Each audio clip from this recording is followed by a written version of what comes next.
Chers collègues du CDSAI, bonjour. Aujourd'hui au programme, comment utiliser MS Forms dans son cours de langue.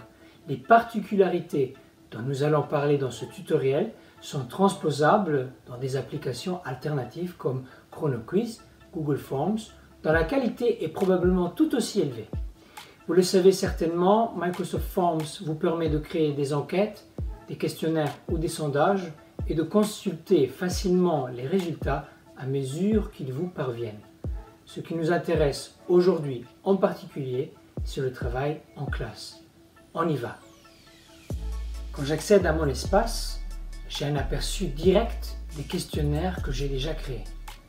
Comme vous pouvez le voir, j'utilise cet outil pour la vérification de la conjugaison, la métaréflexion, les évaluations diagnostiques, le feedback des élèves ou encore la vérification des devoirs à domicile. Le nombre de participants me permet d'emblée de vérifier si toute la classe a participé, ce qui est utile. Avant de regarder quelques exemples en particulier, quelques astuces lorsqu'on prépare un questionnaire pour ses élèves. Créer un questionnaire est une procédure à 5 étapes. Premièrement, sous mes formulaires, cliquez « Nouveau questionnaire » pour commencer. Deuxièmement, entrez le titre de l'exercice que vous souhaitez donner à votre questionnaire. Vous pouvez également entrer un sous-titre facultatif.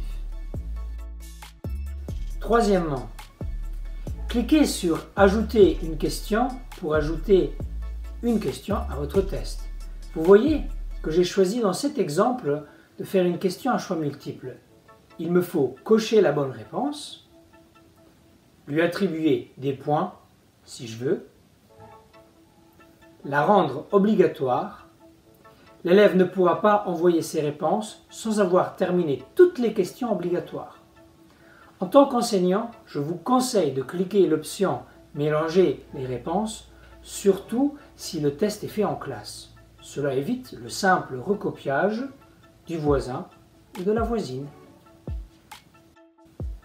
Quatrièmement, vous ajoutez autant de questions que vous voulez, variez au besoin. Par exemple, choisissez parmi les options choix, texte, notation ou questions sur la date.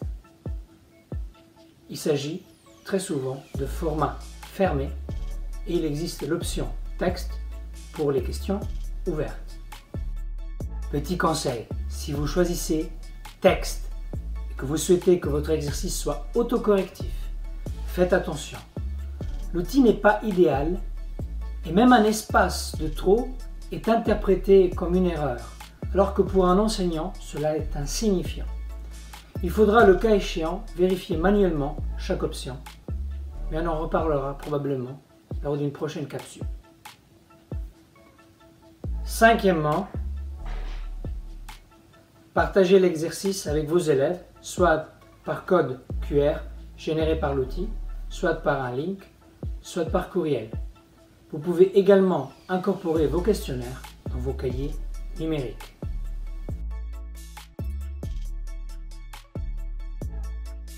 Prenons un exemple, la conjugaison. Voilà un exercice classique.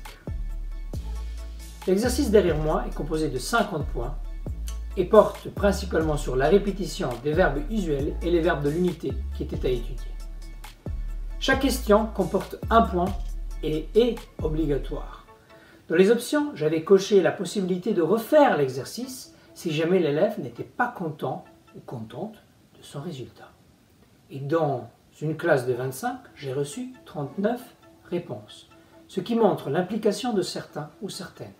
Je regarde les résultats en particulier et ils me donnent un aperçu des besoins de mes élèves à l'égard de la conjugaison. Le premier exemple vous montre bien également un écueil pour le professeur. 31 élèves avaient la bonne réponse, mais 4 élèves supplémentaires avaient également la bonne réponse. Ils avaient seulement ajouté le pronom personnel en plus. J'ai dû manuellement corriger cela.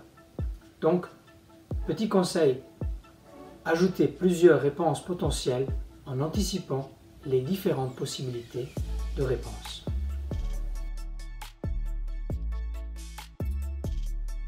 Exemple numéro 2. Lorsque je fais une évaluation diagnostique, je télécharge souvent le fichier Excel avec les résultats pour mieux interpréter les besoins. Il ressemble à cela. Certes, la lisibilité n'est pas adéquate et le fichier ne peut pas être partagé avec les élèves de telle manière. Mais il permet d'anticiper quelles parties du cours devront être approfondies en début de séquence. Par conséquent, ça reste un outil assez intéressant s'il est utilisé pour anticiper certaines parties de son cours.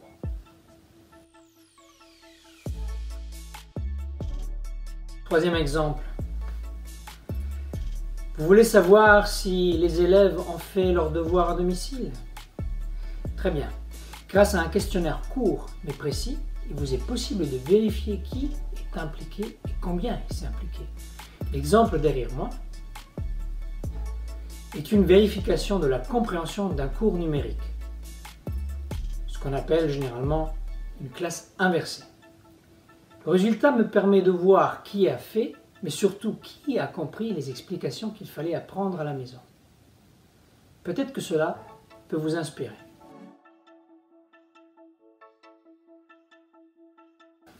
Le dernier exemple est un curseur. L'exemple que vous voyez derrière moi provient d'une formation où les stagiaires devaient se positionner quant à leur rôle d'évaluateur-évaluatrice. Mais il est imaginable de reproduire ce genre de questionnaire pour savoir quel sujet d'actualité intéresse vos élèves, quel exposé ils ou elles souhaitent faire, quel auteur ou roman les attire en particulier. Les résultats sont en plus faciles à interpréter puisque l'aspect visuel est assez renforcé. Constatez vous-même. Chers collègues du CDSI, nous espérons que cette capsule vous aura donné des idées pour la suite et que les 4 exemples vous inspirent. Cela n'a pas fait l'objet de ce tutoriel, mais nous savons tous que parfois le côté numérique peut sembler fastidieux.